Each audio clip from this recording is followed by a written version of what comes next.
This is sermon number 49. Now this is about sending the apostles out 2 by 2. And it's 154:1.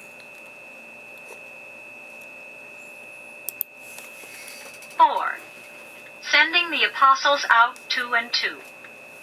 The next evening, having gathered together the 12 apostles, the apostles of John and the newly commissioned women's group, Jesus said, "You see for yourselves that the harvest is plenteous, but the laborers are few. Let us all therefore pray the Lord of the harvest that he send forth still more laborers into his fields.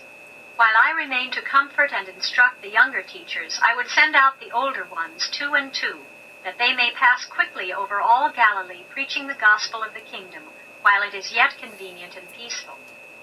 Then he designated the pairs of apostles as he desired them to go forth, and they were Andrew and Peter, James and John Zebedee, Philip and Nathanael, Thomas and Matthew, James and Judas Alphaeus, Simon Zelotes and Judas Iscariot.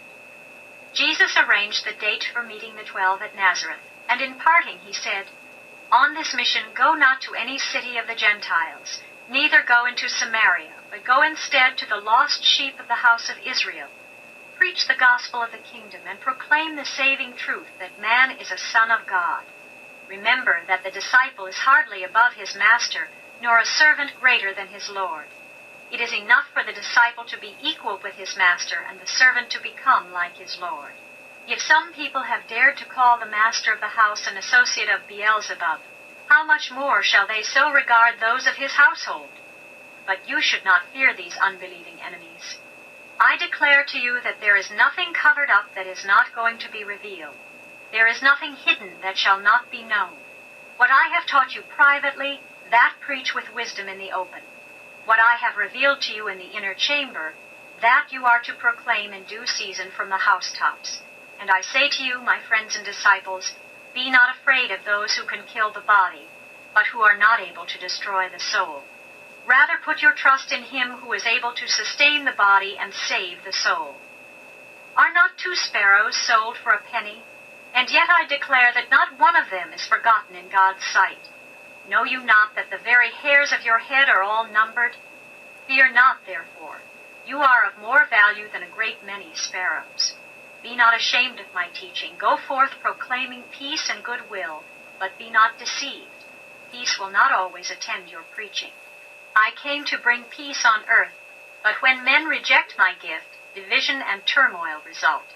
When all of the family receive the gospel of the kingdom, truly peace abides in that house. But when some of the family enter the kingdom and others reject the gospel, such division can produce only sorrow and sadness. Labor earnestly to save the whole family, lest a man's foes become those of his own household. But when you have done your utmost for all of every family, I declare to you that he who loves father or mother more than this gospel is not worthy of the kingdom." When the 12 had heard these words, they made ready to depart. And they did not again come together until the time of their assembling at Nazareth to meet with Jesus and the other disciples as the Master had arranged. This reading from the Urantia book is presented by truthbook.com, audio version courtesy of Urantia Foundation. This is Minister John Ruland III, and we'll catch you next time.